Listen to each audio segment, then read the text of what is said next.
बिस्मिल्लाहिर्रहमानिर्रहीम। अस्सलामु अलैकुम। मैं मुदस्सिर शाही एडवोकेट और आप देख रहे हैं लीगल इश्यूज़। आज हमने इशू जो डिस्कस करना है हमारे सामने आया, मैंने सोचा आपके साथ डिस्कस करें। इशू ये था, क्वेश्चन ये था कि जनाब अली, मैंने किसी बंदे को 5 लाख रुपया कर्ज़ दिया है, कर्ज़ दे दिया, अब मैं चाहता हूँ वापस लूँ और वापस मैं चाह रहा हूँ कि मैं डॉलरों में वापस ले लूँ। 5 लाख रुपया दिया और डॉलरों में क्यों वापस लेना चाह रहे हैं आप? उसकी रीज़न ये थी कि डॉलर की वैल्यू जो है ना वो तो इंक्रीज़ पिछले 1 साल के अंदर बहुत ऊपर चली गई है। तो अगर मैंने वो 5 लाख रुपया जो उसको दिया है 2 साल के बाद मैं वापस ले रहा हूँ तो 5 लाख का आएगा क्या? आसान ज़ुबान में कहें कि उसका ज़हन ये था कि मनी डी वैल्यू होती है, पाकिस्तान का पैसा डी वैल्यू होता ही रहता है और ये एक फैक्ट है, हकीकत है। और अगर बंदा अपने अक्ल का इस्तेमाल करता हुआ ये सोचे कि ये वाकई लॉजिकल है कि कोई बंदा किसी को चीज़ दे और वापसी जब उसको वो मिले तो सेम वही चीज़ मिलनी चाहिए, लेकिन यहाँ पर कानून थोड़ा सा पाबंदी आयद कर देता कि ऐसा नहीं, थोड़ा सा खसारा हो जाता है। मसलन एक आदमी है, उसने जनाब मिसाल के तौर पर 1 लाख रुपये दूसरे आदमी को दे दिया। 1 लाख रुपये का 1 तोला सोना आता था चंद साल पहले। अब जब उस आदमी जिसने कर्ज़ लिया है वापस करता है 1 लाख रुपया, इसको आज वापस मिला है, 1 लाख रुपये में 1 तोला सोना नहीं आएगा, वो पौना तोला आएगा, 1 तोला नहीं आएगा। तो ये कर्ज़ देने वाले को बज़ाहिर नुकसान हो गया। 1 तोला इसको चाहिए था, उस वक्त 1 तोला जेवर ले लेता, लेकिन अब इसने कर्ज़ दिया हुआ था, कर्ज़ जब वापस लौटा जितना दिया था उतना ही मिला, लेकिन मनी डी वैल्यू, पैसा डी वैल्यू हो चुका है, अब उतने का उतना जेवर नहीं आता। भैंस आती थी जनाब, मैंने तो भैंस 4 भैंसें ख़रीद लेनी थी इतने पैसों में, लेकिन आज जब 5 साल बाद उसने वापस किया, 3 साल बाद वापस किया कर्ज़ा, तो अब तो आता ही कुछ नहीं है। अब इसका सलूशन ये नहीं है, ये अपने दिल को समझा। अगर आपने कर्ज़ दिया ना, कर्ज़ देना एक हेल्प करना है दूसरे बंदे की, मुश्किल वक्त में उसकी हेल्प करना है। अभी इसका मतलब ये नहीं है कि आप उस पर हीले बहाने से कुछ ना कुछ मज़ीद, ये सूद की शक्ल हो जाएगी ना। आप कहते हो डॉलर, हाँ, इसका एक तरीक़ाकार ये हो सकता है, अगर आप बहुत ज़्यादा वो हैं सियाने तो ये कर लें कि डॉलरों में उसको दे दें, कल को फिर डॉलरों में आप वापस ले सकेंगे, गुंजाइश है इस चीज़ की। मैंने इतने डॉलर इसको दिए थे, उतने डॉलर 1 साल बाद 2 साल में वापस लिए, ये ठीक है। दिए पैसे थे, अब डॉलर लेने के चक्कर में ये गैर कानूनी भी होगा, गैर शरई भी होगा। आप ये कर सकते हैं, आप बड़े यानी समझिए कि कफ़ायत शार हैं, कंजूस हैं, तो फिर आप ये कर सकते हैं, सोना किसी को दे दें। अच्छा जी, आप मुश्किल में ये लें 1 तोला सोना, मुझे 1 तोला सोना वापस कर दें।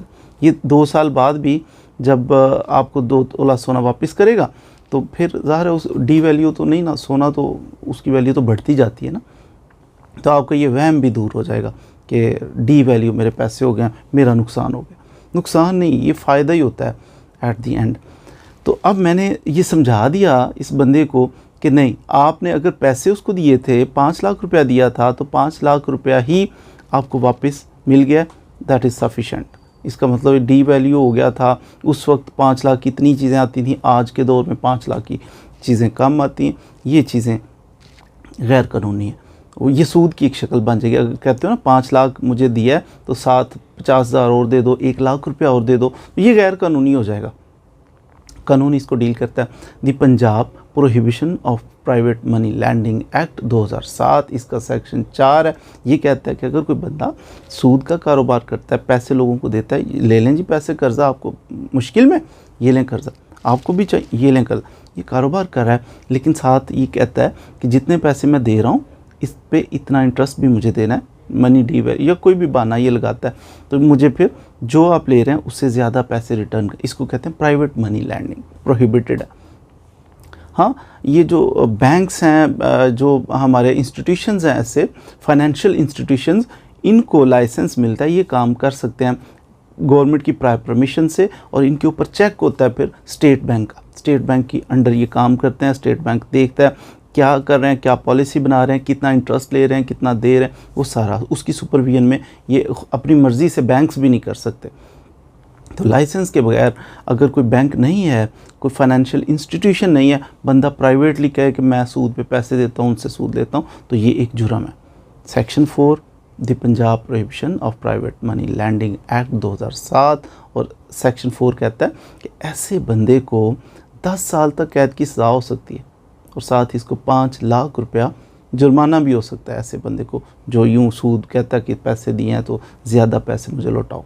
तो सूद का कारोबार नहीं कर सकते आप, ये गैर कानूनी है। जहाँ तक रहेगी बात दिल को समझाने की कि मैं जनाब कर्ज़ दिया है तो अब मुझे कर्ज़ वापस जो है ना वो मिलना चाहिए, डी वैल्यू नहीं, तो ये एक सवाब का काम समझ के करें, ये सोच के करें कि इसके बदले में मुझे पैसे तो जो दे रहा हूँ वही मिलेंगे लेकिन बहुत बड़ा अजर मिलेगा ना।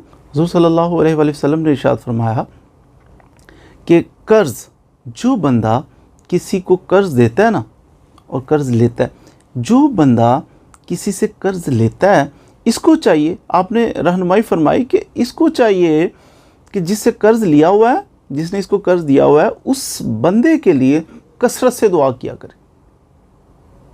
ये देखें, कर्ज़ देने वाला तो उसकी मौज है, लेने वाला, कर्ज़ जिसने लिया हुआ है, कर्ज़ लेने वाला ये कसरत से दुआ किया करे जिसने इसको कर्ज़ दिया हुआ है।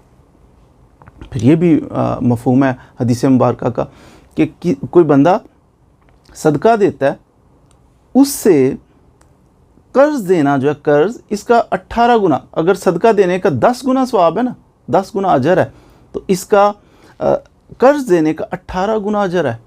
18 गुना अजर क्यों?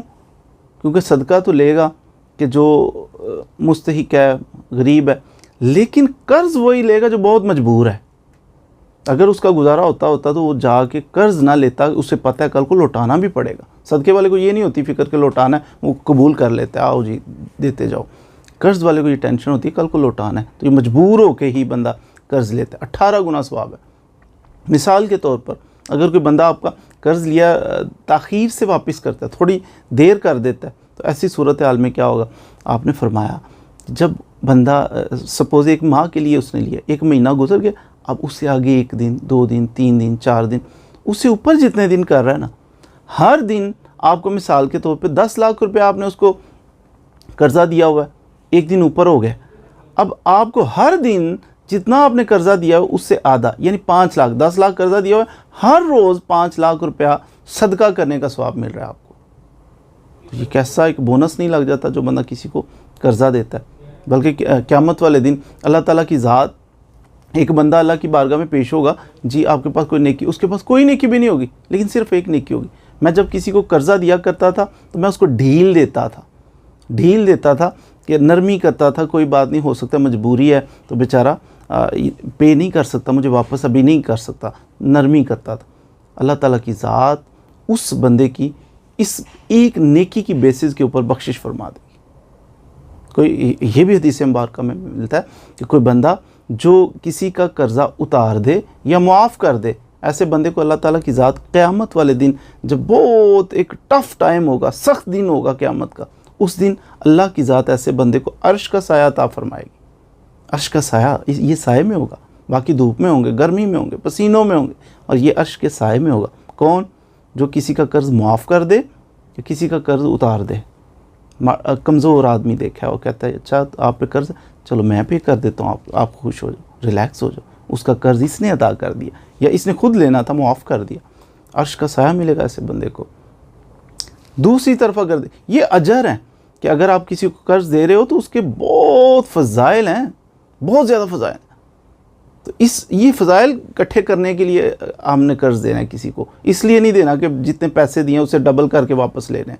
ये अजर दुनिया में थोड़ी लेना, सूद थोड़ी लेना, तो अजर आखिरत के लिए एक बड़ा ख़जाना जमा कर रहे हैं। दूसरी तरफ वो जो लोग कर्ज़ लिया है और वापस करने का नाम ही नहीं लेते, मार जाओ, खा जाओ, ब्लैकमेलिंग शुरू कर दो, वापस ना करो, ये जो जुल्म करते हैं ना, ये इस चीज़ का ख्याल रखें, क़यामत वाले दिन एक ज़र्रे की वजह से बंदा फंस जाएगा।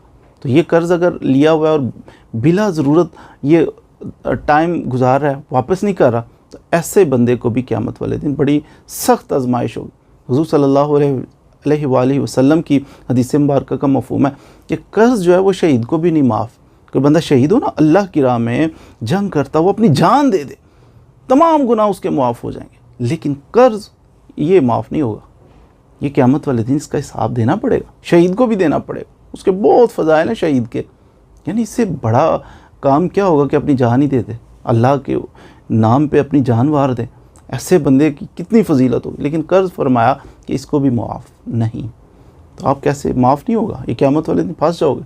तो इंसान कुछ ना कुछ नमाज़ें पढ़ता होगा, कोई रोज़े रखता होगा, कुछ तो नेकियां करता होगा ना, वो सारी नेकियां इकट्ठी करके तो उस बंदे को दे दी जाएंगी जिससे आपने कर्ज़ लिया था और आप लौटा नहीं रहे।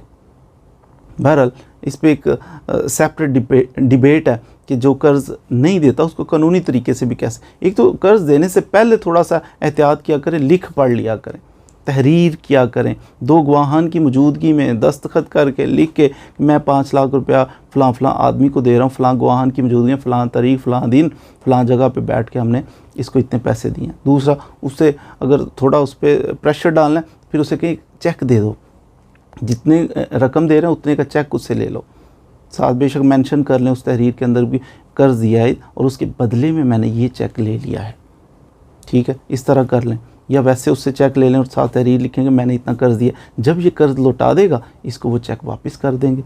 अगर नहीं लौटाता फिर चेक की बेसिस के ऊपर आप मुकदमा उस पर दायर कर सकते हैं, FIR दर्ज करवा सकते हैं, फिर वो लौटा देगा, उम्मीद है डर के लौटा देगा। तो थोड़ी थोड़ी एहतियात करनी चाहिए, लिखना चाहिए, गवाह शामिल कर लेने चाहिए, इससे फिर ज़रा सिक्योरिटी हो जाती है। लोग ब्लैकमेल नहीं करते, खाते नहीं आपके पैसे, लेकिन अगर खा भी जाएँ तो क़यामत वाले दिन याद रखिए इसका बहुत सारा अजर, उसकी सारी नेकियां आपको मिल जाएंगी और सदका करने का सवाब आप काउंट नहीं कर सकोगे कितना है अगर आपका कर्ज़ कोई खा जाए। यानी हो मेरी नसीहत यही है कि खाएँ ना कर्ज़ा किसी का, दूसरों की हेल्प करें, इस नीयत से करें कि ये बहुत फजीलत का अजर का काम है, लेकिन इतनी करें जितनी आप अफोर्ड कर सकें कि खुदा न खास्ता वो रिटर्न नहीं करता, उसका दिल बेईमान हो गया तो वो फिर भी आप बर्दाश्त कर सकें, इतना आप कर्ज़ दिया करें। बहुत ज़्यादा भी कर्ज़ ना दें कि वो बाद में आप बर्दाश्त ना कर सकें।